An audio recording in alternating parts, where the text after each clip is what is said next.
High School Girl is a Netflix anime series from a manga about a boy named Taro Yaguchi who is obsessed with video games and wants to become a professional gamer. He finds out that a mysterious rival in his go-to arcade is the popular smart pretty girl from school, Akira Ono. Haru has never had any other interest besides games and considers himself an expert, so when someone came to rival him, who was also good at school, he was annoyed at her abilities in gaming, but at the same time was happy to have an equal to compete with. Whilst these characters' lives are more than just about video games, the anime is rich with references of the Street Fighter series as well as video game culture in general regarding arcade games. The main character, often talking about the popular games at the time, goes into extensive detail, allowing Akira, as well as the viewer, to learn more about games during the 90s.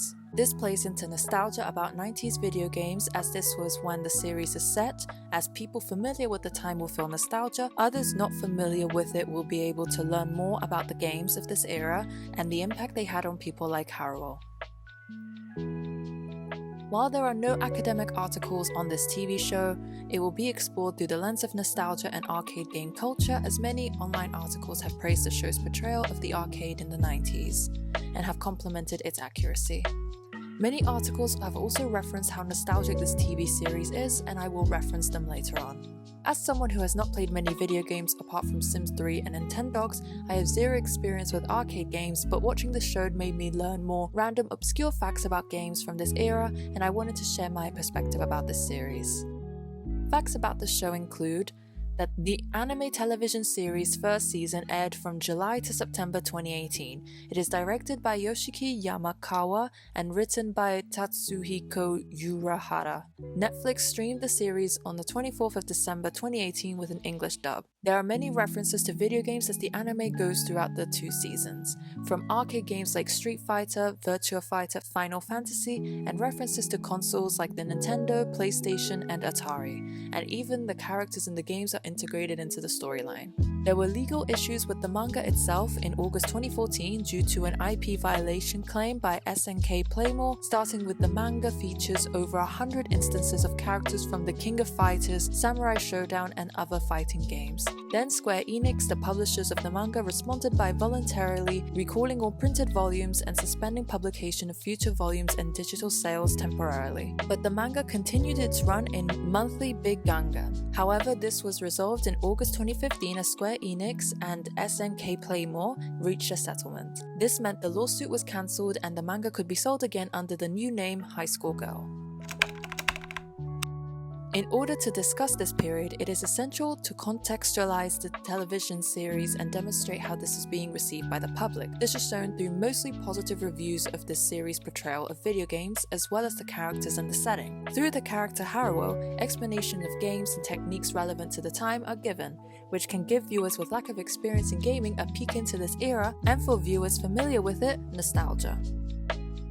This show is a slice-of-life comedy and a perfect encapsulation of this era's predominant method of gaming. The arcade, unlike online gaming, has more socializing and relationship building as shown through the bond between the 2 characters in the TV series. Though High School Girl revolves around the 2 characters Haruo and Akira, it is a series with passion for video game software and the games itself.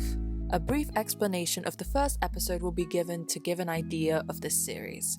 The episode begins with Yaguchi Haruo, the main character. He is shown talking to his friends about video games and then after school going to his local arcade. He is shown to be quite arrogant as he is seen winning games and believing that he would be able to beat Ono Akira. She is the popular smart pretty girl in school and Haruo does not believe that she would be good at arcade games due to his own ego about her being in his world and not belonging there. While entering the arcade, Haruo gives explanation of games such as Splatterhouse and Street Fighter 2 and explains terms such as alchemizing in the game Final Fight in order to get a high score. Street Fighter 2 is referenced the most as Haruo and Akira are competing the most through this game. While Akira is shown to be very good at this game, Haruo eventually beats her at the end of the round through a technique considered very low called Guile Turtling, which results in him getting punched by Akira. This technique is where the character Guile can win rounds by preventing opponents from making attacks, which is considered a cheap tactic to victory.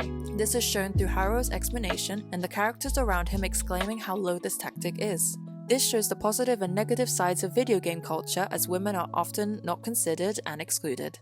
and there are players who can be violent, as demonstrated through Haruo having to purposely lose a game to not face violence from a very aggressive player, as well as him getting punched by Akira. The depiction of the gameplay itself is accurate as well, to the point where the CRT scan lines can be seen. Major gaming companies such as Capcom, Sega, SNK, and Nintendo are mentioned. There are even references to less popular devices like Neo Geo and the TurboGrafx-16 and the Virtual Boy, which continues to demonstrate how accurate this portrayal of video game culture is. As the show progresses through the 90s, references to different versions of Street Fighter II, such as Champion Edition, Turbo, Hyper Fighting, are made. The release of Sony's PlayStation and Sega Saturn are reached. Trivia elements are explained through Haruo, and the commands for Street Fighter II moves are shown in the screen, giving a step-by-step guide to the viewer.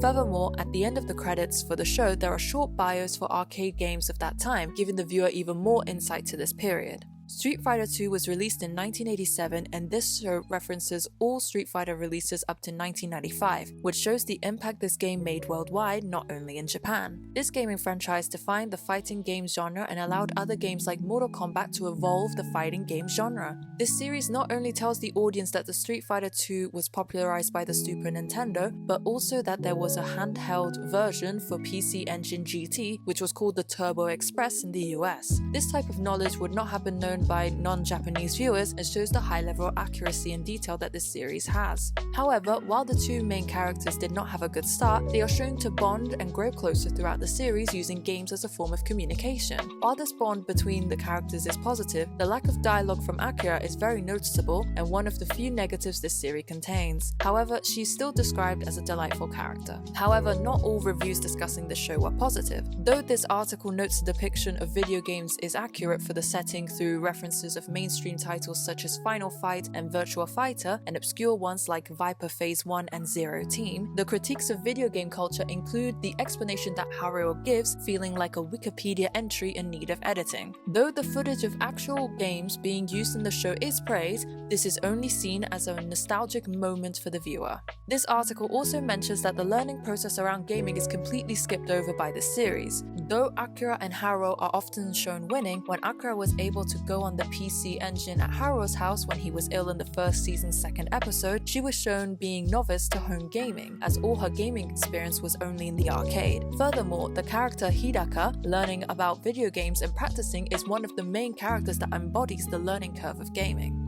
This is an era that will never come back as authentically as it was, and it is important to preserve it. While TV does not last forever, having a series like this commemorates a specific time and place and will allow other generations all over the world to have access to this specific time and place, especially people who don't have much video game knowledge. While reviving old games and arcade machines can attract a new generation of players, which coined the term retro gaming, this has faced criticism as Matthew Thomas Paine believes that there are two types of retro gaming, one that doesn't acknowledge video game history and one that constructs the real values of video games. Contemporary developers attempt to produce a new experience in a coder-friendly and more economical way, which has resulted in a recognizable lo-fi aesthetic. This indie style is a remediation of earlier games, which makes it nostalgic. It mimics low-tech and bad graphical materials and visual styles to make the game seem authentic, but some games are shown to be very difficult to actually play. This means that the video games can represent how players wish to remember the past, thus showing the inaccuracy in recreating games with the past in mind. Not only are older games being used to fuel the public's need for nostalgia, but merchandising is also being introduced to keep up with the 1980s pop culture trend. This is due to older games losing their authenticity when being played on plasma screens instead of their original medium. Similarly to Stranger Things, High School Girls' success is rooted in people's longing for the past. It's a marketing tactic used to appeal to the public, which makes people long for a time with only positive things. Nostalgia is inherently positive, as when recalling the past, negative parts are often left out. Television is an important medium as constructing broader social and cultural memories due to the popularity of the medium and the lack of accuracy in events recalled by the human brain. In Stranger Things, unfavorable parts of the past were left out to create a modified version of it. This can be compared to High School Girl, as this show also relies on mostly favorable aspects of gaming to appeal to its audience. A review described High School Girl as weaponizing the nostalgia of an era long gone. However, this nostalgia is not a simple fleeting moment, as the series is shown building on characters and showing how video games matter in building relationships, ultimately showing the positivity video games can bring despite their negative reputation. This series has accurate depiction of obscure and popular titles rather than using bland names in fear of copyright. High Score Girl doesn't completely shy away from the negativity of video game culture, such as showing that toxicity through its main character Haruo having a superiority complex in the beginning of the series and previously believing that Akira would not be an important rival due to her gender. It's further emphasized through the background characters in the arcade who often act aggressive after losing and get into fights with each other, as well as Akira's driver being concerned for her, wanting to go into a dangerous place like that. It's important that the negativity of video game culture is portrayed, since negativity being erased in the series only damages the accuracy of video game culture.